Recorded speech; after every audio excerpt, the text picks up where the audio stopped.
And we're back. Thank you guys for joining us again. This is the Content Room. I'm your host, Brad Kamikaze Franklin, and we are coming to you again from the Synergy Link 2, 5290 Galaxy Drive. The Synergy Link 2. We are in the Content Room for those of you who are interested in podcasting or YouTubing, or if you're creative and you want to create content in any kind of way, we've got a place for you at the Synergy Link. Come by. Give us a call at 769-257-6664. We've got all the equipment in here for you to use. So if you are an aspiring podcaster, you want to get into this content game because content is king, come by and check us out. And of course, we want to shout out our sponsor, Kundi Collective, Kundi Compound, and the Kundi Collection. I'm wearing actually one of the t-shirts from the Kundi Collection right now. So you can go to www.kundicollective.com and check out the t-shirts. A lot of different styles there. So we're gonna get right into it. It's not often that we have viral superstars on our platform, but we've got someone that has gone viral recently with some very important news for Mississippians, and I want you guys to make sure that you all tune in today because this platform is used to inform you guys, lay people, about things that are happening, whether it's in news, whether it's in popular culture, whether it's on social media. We want you guys to be informed beyond the conversations that are taking place on social media so you can get the crux of everything that's going on. We're joined by Anna Wolfe from Mississippi Today, and we've got her on board today because I know you guys have been hearing about the embezzlement and the scandal that's going on with former Governor Phil Bryant and NFL Hall of Famer Brett Favre. If you have not started reading in this series, please go to Mississippi Today and check out the back channel. All right, this is a series that's going to be digging deep into this welfare scandal. It's an excellent name for a series, and it sounds like something that's going to be ready for Netflix in a few years. So maybe that'll be coming up. Maybe Anna Wolfe will be the producer and the writer of that series, but it's going to be a 5-part series, you say. But let's just kind of get into it because I said before, this platform is kind of for information and I want people to be informed, and we'll kind of get into a little bit of the minutia, but we want to break it down. You released a story in the early part of the month about Phil Bryant and Brett Favre and their contributions to this welfare scandal. There have already been some people who've already been indicted and arrested for it, and we're going to talk about that in one second, but let's backtrack for people who may not have been keeping up with the story, may not be familiar with part 1 of the back channel. This starts in 2018. Brett Favre is putting some money into a pharmaceutical company, Pravacus. It's not really turning any dividends for him. He's trying to figure out how he can get this investment to turn into a positive for him. So he puts a phone call in to the governor, then governor of Mississippi, Phil Bryant, and the conversation kind of snowballs from there. So in your investigation and starting back in 2018, how does this story develop from there? Right, so he'd actually been working with this company. It's a pharmaceutical company that was trying to develop a drug to treat concussions. Mm-hmm. And so Brett Favre was an obvious spokesperson for this endeavor, right? I mean, he had suffered from concussions himself. So so he had put some money into it, and he and this owner of this company, the man who started it, had been talking for years about how to push this thing along, how to get it approved by the FDA, how to get investors and make connections that would, progress them in their development of this drug. Right. And they were kind of getting a little desperate. They kind of, run out of funding streams, and, who knows the backstory on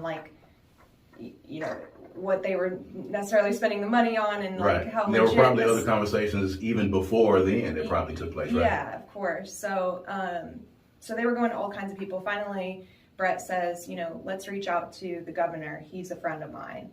And so first things first, the owner of this company reaches out to the governor and says, we want you on the team and we can offer stock in exchange for your help. And the governor kind of just says, oh, okay, we'll set up a time to meet. And they meet at Walker's, actually, for a dinner. And the governor has brought his investor friend in to talk with them about a potential investment. And, we don't really know what all happened during those conversations, but we know that after the meeting, the owner of the company texted the governor, thank you for your help. You're the man. Right. And 2 days later, 2 days after the meeting, Brett Favre texts Jake Van Laningham, the owner of this company, the contact information for a woman named Nancy New. Right.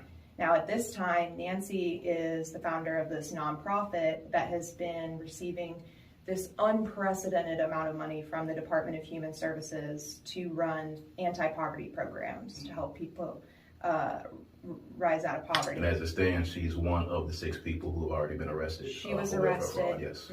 2 years ago, more than 2 years ago now. So all of this, we're kind of, I think that what's unique about the series is that we're revealing some stuff that a lot of people, myself included, feel like we should have already known by now. Right. That, why has this part of the story been concealed up to this point? Do you think COVID had anything to do with it? COVID certainly affected the courts, right? Yeah. It affected how trials have been able to progress and all of that. But as far as you don't need a trial for the state auditor to be upfront and forthcoming with information about how things went down, right? Of course. So that's kind of where I'm at with it. Also, we don't know where the feds are. This is federal money that was allegedly embezzled. And on top of that, I do want to say that, so the money that went to this company, Previcus, which we'll get into in a second, this is money that Hinds County prosecutors are alleging was embezzled from the Department of Human Services, from this nonprofit that Nancy ran. The total amount that is allegedly embezzled in this scandal is $4 million.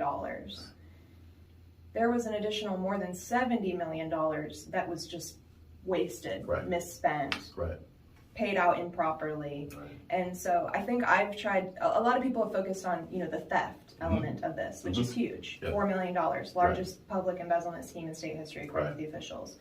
But $70 million on top of that, and that's just what we know about. I think I found it really interesting in reading and researching that, there was really no oversight for this money, first of all, and that, after things started to snowball and kind of get out of hand, they then went back to the process of asking for RFP, something that they hadn't done since 2012. So in actuality, there was actually no oversight. There was, no way of, keeping up with this money. People actually didn't have to work for it. It was basically money that they could just give to people, which I found crazy. Did you find in your research any reason why or how they were able to not ask for RFPs since 2012? I know that they were consulting with the Attorney General's office on, what is the least that we have to do, right, to put this money out. And so I think, I have found a memo from the Attorney General's office that kind of speaks to the lack of requirements around bidding out these awards. And so I will say that, I don't think this is a Mississippi problem within this block grant. Let me just give a little bit of background to what this money is. So it comes from the U.S. Department of Health and Human Services. It is called Temporary Assistance for Needy Families, sometimes called TANF, yes. And it was created in the 90s. It replaced the former entitlement welfare check that we've heard of, right? And so TANF, states can use TANF to provide cash assistance to needy families. These are very, very poor families, very hard to qualify for it. There's work requirements and all of that. And so this money can be spent on that. It is increasingly, since the 90s, we've been moving away from the welfare check, and we've been spending it on all kinds of other things. And in the 90s, this is a Clinton reform. They rewrote welfare so that more of the money was going to these kinds of family stabilizing programs, parenting classes, fatherhood initiatives. Some work, it really was welfare to work. It was trying to get people to work was the idea, but there wasn't any real investment in workforce training or, providing opportunities for people in the workforce who may not have traditionally been able to break into the workforce. So you see a lot of states kind of diverted the money into these more soft services that, really if you know the game, you can set up a nonprofit and make some money off of offering these services. So I think that's what we've seen. Over the years, they made it harder and harder for people to qualify for the welfare check. And so that just made an even bigger and bigger pot of money for people to go after for these other things. So that's what you've seen happen. You talked about the RFP. So yeah, the last RFP that was issued from the Department of Human Services for these TANF grants was in 2012. Yeah. We haven't really gotten an explanation for that, Right. why that fell off. Right. It was a program it just became ignored over the years. Wow. People stopped paying attention to it. The federal government doesn't require states to send to them any expenditure reports or anything showing who they're giving the money to. The reporting is all very vague. Ironically, they require a lot of information about the poor people who are receiving the welfare check, right? Yes. We got to know who's in their household. Very intensive information on those people receiving the monies, right? Exactly. Right. You know, who's the child's father and where do they live and where do they work, so we can go after them for child support, and how many people you have in your household and how much money does everybody make, where do they work, and how often do you work. That's amazing. It is so, they didn't require any of that information from Nancy New. Right, and they were just giving the money. So let's backtrack a little bit. Sorry, I could go. I know you can. I want to try to get into all of the aspects of this. But so Brett Favre contacts Governor Phil Bryant. Phil Bryant calls the former executive director of MDHS, and they begin having conversations. There's some meetings that take place down at Brett Favre's mansion down in Kiln, Mississippi. When we pick up there, what happens next in this process after these conversations start taking place? So I will say that Phil Bryant denies ever getting Brett Favre in touch with the welfare folks, which it's an important point. Mm-hmm. It happened 2 days after they met, so just do what you will with that information. Right. So they get in touch with Nancy New. Now, Brett Favre has already been working with Nancy New on welfare-funded projects, so he knows how much money she has, and it's tens of millions of dollars that she's receiving from the Department of Human Services, and he knows how lax that money, the regulations around that money is, because she's already, according to him in his text messages, given him $5 million to build a volleyball stadium at University of Southern Mississippi. So they already have a relationship where he knows he can go to her for money. Okay, so they meet. John Davis goes down. John Davis is the director of DHS at the time. They go to Brett Favre's house. So that was one of the questions that I asked Bryant during the interview, is like, you didn't know that your welfare director went down there during the workday? And he just kind of got up from his desk and you didn't know, and he's your, you're his boss. So they go down to Brett Favre's house, they strike this deal, and the day after the meeting at Brett Favre's house it's Nancy New, John Davis, Brett Favre, the owner of this company, Jake and Laningham, and a couple others. And the owner texts the governor the day after the meeting and says, we had a great meeting with John Davis and Nancy New. We're excited to be working together. And the governor responds, very good. So you got the message. You saw it on your text message. You gave it a thumbs up. Thumbs up. So a couple weeks later, Jake texts the governor again and says, we are working with Nancy New on our phase 1A funding. So obviously Nancy New is helping them with funding. And then Brett Favre texts the governor a few days after that and says, we are so happy about the funding that we were getting from the state of Mississippi. And again, sounds good. Yeah. So the explanation is that the governor was so busy that he didn't have time to read his text messages and appreciate what they were saying, and that he would just shoot off these canned responses. Right. Positive. Right. So, and I saw that, in the message, and I thought about, we do get a lot of text messages sometimes if you're working. As the governor of the state of Mississippi, I don't think that you go into this extensive of a conversation and not know what it is that you're talking about. And I found it, really crazy. And I think it's kind of sad. Of course, John Davis has, had a new set of indictments against him in the past few days, and just reading the conversations between him and Phil Bryant, it was kind of almost like idol worship, almost. And John Davis doing Phil Bryant's bidding, and now, being under house arrest and having these indictments, it's almost as if he was just served up as a sacrificial lamb. And it's almost as if Phil Bryant is kind of trying to throw everyone under the bus now, because now he is, disavowed, any relationship with, with Pravakis, and, he has disavowed any knowledge of Brett Favre and John Davis even meeting. So, in your conversation with him, and I know you spoke to him for 3 hours, was it? Was there any type of contrition on his part? Did he feel like he was complicit in any way of what was going on? Did he admit any guilt at all whatsoever in y'all's conversation? That's a really good question. And there was a moment where he verbally took his responsibility, and not without a lot of, had to draw it out. But, and it was definitely something like, I will take responsibility for this as long as you also acknowledge the good things that I did while I was governor. Right. So, however you want to take that kind of response. Which is usually what's said in that matter. Yeah. So, he says, like, as soon as I found out, I reported it to the auditor. Now, there was a tip given from inside the department to the governor about some shady stuff that John Davis was allegedly doing with funding. But it was related to this professional wrestler that he had employed at the agency, and about how he was paying him. And so it was a very small piece of this overall scheme, that he brought forward, and that the governor then turned over to the auditor. So I think it's a little disingenuous to say, like, I blew the lid off this, right? Right. That's not what happened. Right. So he did sort of take responsibility, but I think why it's a little hard for me to swallow is because I had been poking the state leadership about this, and especially the Department of Human Services, dating back to 2017. Especially in 2018, filed a complaint against the department in 2018. You say that you wish you would have known sooner, but you didn't listen to any of the people who were screaming their heads off about this, about where is the money going. We can't tell where the money's going.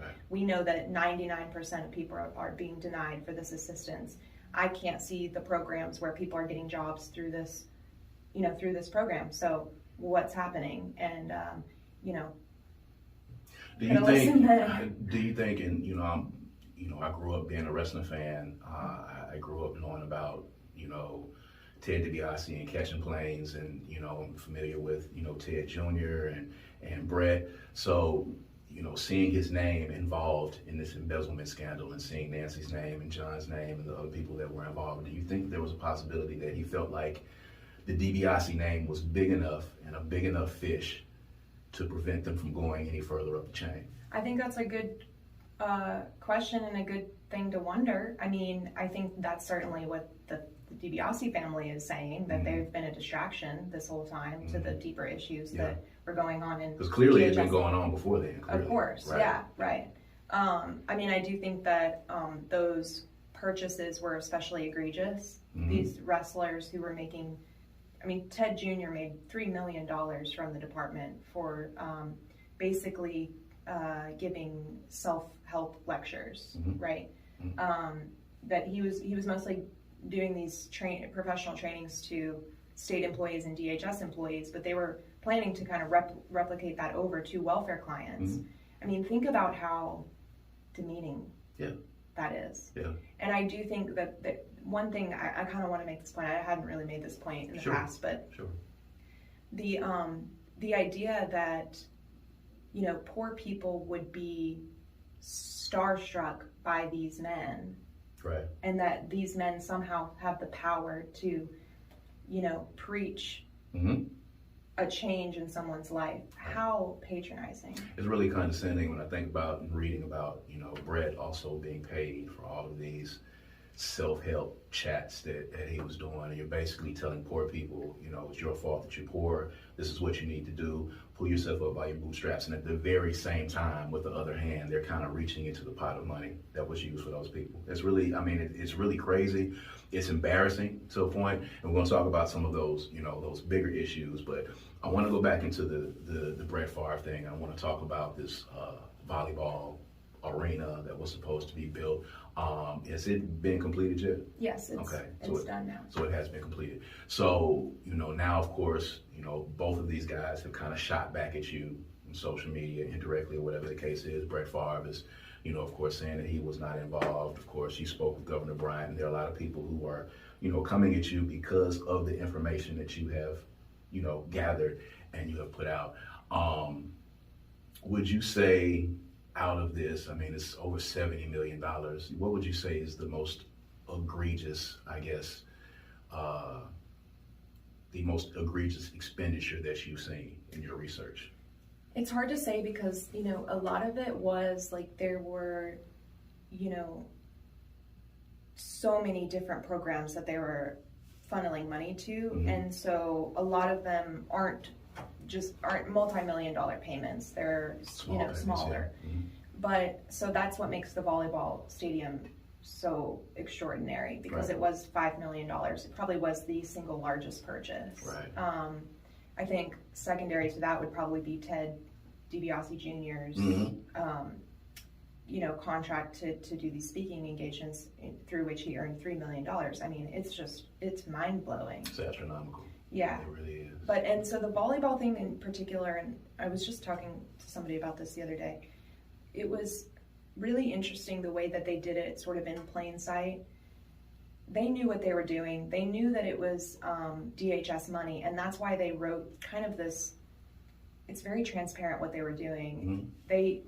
They were writing a plan basically so that this facility that they were going to build, which was very much a volleyball stadium, was going to have offices in it that this nonprofit could occupy to serve poor people, so that people living in poverty could come to the volleyball stadium on the campus of USM and take parenting classes inside the volleyball stadium. I mean, does that make sense? It doesn't make any sense. And again, as a taxpayer, as a citizen, as I'm listening to this, it kind of makes my blood boil because it's just the picture of seeing, probably white men and women in a class giving a parenting class to people that, are in a needy state, and most of them being black folk, that you're going to have to come into this egregious and this huge, outlandish volleyball stadium that's specifically for volleyball because his daughter is on the volleyball team at USM, and to look like you're some kind of huge benefactor to USM. It's really crazy, but for people that are watching this, explain to them why this is important. I think a lot of people just don't get into the why. So, we can talk about garbage contracts a lot. We can talk about a lot of those things that affect, daily lives. Right. Why is it important for people watching this to be watching and having someone that is watchdogging what's happening with this welfare money and Phil Bryant and Brett Favre? Why is this an important issue? Well, I think it is harder for people to realize in their daily life what this matters to them, right? Mm-hmm. But we're talking about a fund that is essentially the primary anti-poverty program that we have. It's the only money really. We've got other anti-poverty programs like food assistance, but this is a very flexible pot of money that is specifically targeted to addressing poverty. And what bigger issue affects, our communities and our livelihood than poverty? Right. And we're talking about money that could have been used to train people to get better jobs or to childcare so that women can go to work. Right. All of these things. So just to give some perspective, because $77 million is it's hard to wrap your head around. Right. So Right. we could have provided all of these things: rent, electricity, childcare, food every day, diapers for a mom with a newborn, transportation stipends for a low-income family. 2,600 families for a year's time we could have served with this funding. A lot of good has been done with that. That's extraordinary. Yes. I mean, think about the families whose life would be just turned upside down, right? Right. And I also did the math on how many people that would have served. It could have filled that volleyball stadium 8 times. Right. Let me ask you this question because I saw you, tweet that, when you were working for different media outlets and you were covering a lot of things in the city that conservatives considered you to be their friend. Conservatives, they were a fan of your work. Now that you're kind of talking about things on the state level, those things have changed a little bit. Talk about that a little bit. Well, yeah, I mean, I remember when I was covering the city of Jackson for the Clarion Ledger, and I was writing about the mayor at the time doing, similar things like, padding his campaign finance or not reporting his campaign finance or, contract steering allegations, corruption. Right. I don't like to see it anywhere. On any level, right. But as long as I was talking about corruption from black Democrats, I'm golden. Right. As soon as I start talking about, conservatives misspending welfare money that they don't want to see poor people receiving anyway. Right. Now I'm, sort of unhinged. I'm a raving liberal now. You're a raving liberal, I think the quote was. So Shad White has talked a little bit about brain drain. I want to talk about that a little bit in the connection to this. And he's talked about, what we need to do as a state to be able to retain our best and our brightest. And one of those things that he said, of course, in a backhanded sort of way, while he's talking about all of the great things that are happening here. And Jackson being a hub for so much talent, of course, it's Jackson's fault that a lot of these people are leaving because of infrastructure, because of crime, all of these things. How does welfare money being embezzled by our top officials and one of our top athletes of all time, how does that affect what goes on in the city of Jackson, and why is it almost, in my thought process, hypocritical of him, or an oxymoron almost of him, to say that Jackson needs to do this to be able to fix this, when a lot of that money that could be coming into the city is going into the pockets of other people? Yeah, what does it say about our priorities as a state, right? Right. I'm probably not the best person to speak on all of this, but the prioritization of Jackson at the state legislature and with all of this funding that we've been getting, I think you can look at that to see that It's really low. Yeah. And also, so Jackson is going to be the place that we attract young, professional people, right? Mm-hmm. Talent. Mm-hmm. So how can you say that Jackson is the draw, but then it's also Jackson's fault? It's the fault. Yeah. Yeah. I was talking to someone at the auditor's office. This was a while ago, but it was before the study came out, and they were telling me about how they were about to put this out. Mm-hmm. And I was equating it to me, and I'm not probably the average person, just because some of the things that are, that we're fighting against, that's part of why I feel like I have a purpose here. Right. But the water situation, it's really like that. If I leave Jackson, that's probably going to be what I say is the reason. And, Jackson's not solely responsible for that. Absolutely not. So, Absolutely not. There's a long history. I've written about it. I've done podcast interviews about the history of Jackson, how we got here, how the infrastructure was crumbling long before these administrations that are taking place now.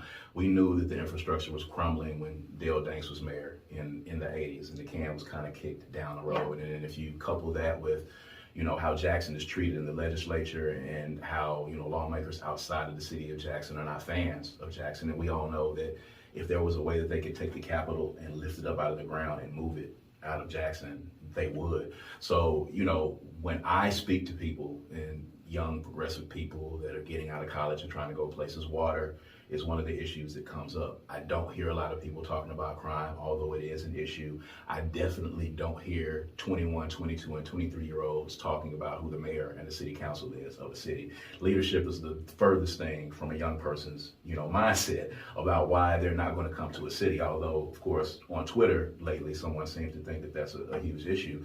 But, I think it's wild how Jackson gets accused for a lot of these things. And it's crazy because of all the improprieties that are happening right now with the money that exists. All of the ways that money is being taken out of the city of Jackson. It has to be probably one of the capitals, I guess, in the country that are probably treated the worst of any state capital that could exist. But I digress. I could get into a lot of that. Now, the Back Channel is the name of the series. Part 3 is about to drop soon. So how many parts is it going to be again, and when can we be looking for each of these parts to drop? Sure. So parts 1 and 2 were last week. Part 3 tomorrow morning. It's 5 parts total, but I don't even want to say it's 5 parts because I think this thing's probably going to go on for a little while. It's 5 right now, but I already have some ideas about what the next stories are going to be that kind of follow. It's an excellent name for a series. I keep thinking about it as I watch stuff come up on Netflix, and I can just see the Back Channel coming up in 5-part series. How long did you actually start, working on this? When did this information come on your radar, and how long have you actually been working on this story? It's kind of hard to say, just because I have been working on learning about TANF and investigating TANF for since around 2017-18. But as far as really honing in on the former governor's involvement in the scandal middle of last year. So Wow. We're calling it a 5-month investigation because I think, and for people who didn't catch on to it, the series is very heavily based on a cache of text messages that I received. And so I would say I've been working with those text messages and getting, some of them as recently as a month ago, but for about the last 6 months. So let me ask you this, because of course you can't divulge where you got the text messages from, but when you actually got them in your hand, what was that feeling when you got this stack of transcripts from cell phones in your hand? So it kind of happened over time. It's hard to know how to talk about it, but it certainly felt like a very special moment. It's something that we don't get to peek in on the way our government operates very often. I mean, it's definitely the most revealing investigation I've ever done in terms of how decisions are actually made in our state government, especially in the very program that I have become so passionate about. Right. So it was very gratifying for me. Does the story unfold like it has unfolded so far if you don't have those text messages? You can't do it. Right. I mean, people, and think about how many people have had to answer questions now because of having the text messages. The governor sat down for a 3-hour interview. Before he realized really what it was that I had, he said, I have no interest in doing an interview with you. Right. And then I was like, are you sure? Because I've got text messages. And he was like, okay, well, we'll sit down for an interview. So, and I tweeted about this earlier today. I'm having a hard time wrapping my head around the fact that, Tony Johnson, was escorted from her residence, jacket over her head in front of her, neighbors, not dismissing what she did. What she did was also illegal, and she will do her time for that. But I'm having a hard time wrapping my head around the fact that we have these people who have been indicted, one of them being the DiBiase family, Tony Johnson, and a lot of other people on lower tiers that have been handcuffed and led out and taken to jail. Do you think it, in any way, shape, form, or fashion, is it at all possible that we may one day see some indictments come down against the former governor or Brett Favre in this? I don't think you can read the text messages and not wonder if there is proof of a crime being committed there. I'm not, it's an uncomfortable position for me to say whether something is illegal or not. Right. I'm not a jury, I'm not on a jury. Right. I'm not a prosecutor. Right. But I think that the purpose of this series is to make sure that those leads are being followed, and they have not at this point. I feel confident in saying that. Okay. And now that they're out, now that this information is out there and people are going to be asking those questions, I don't think they can ignore it. Wow.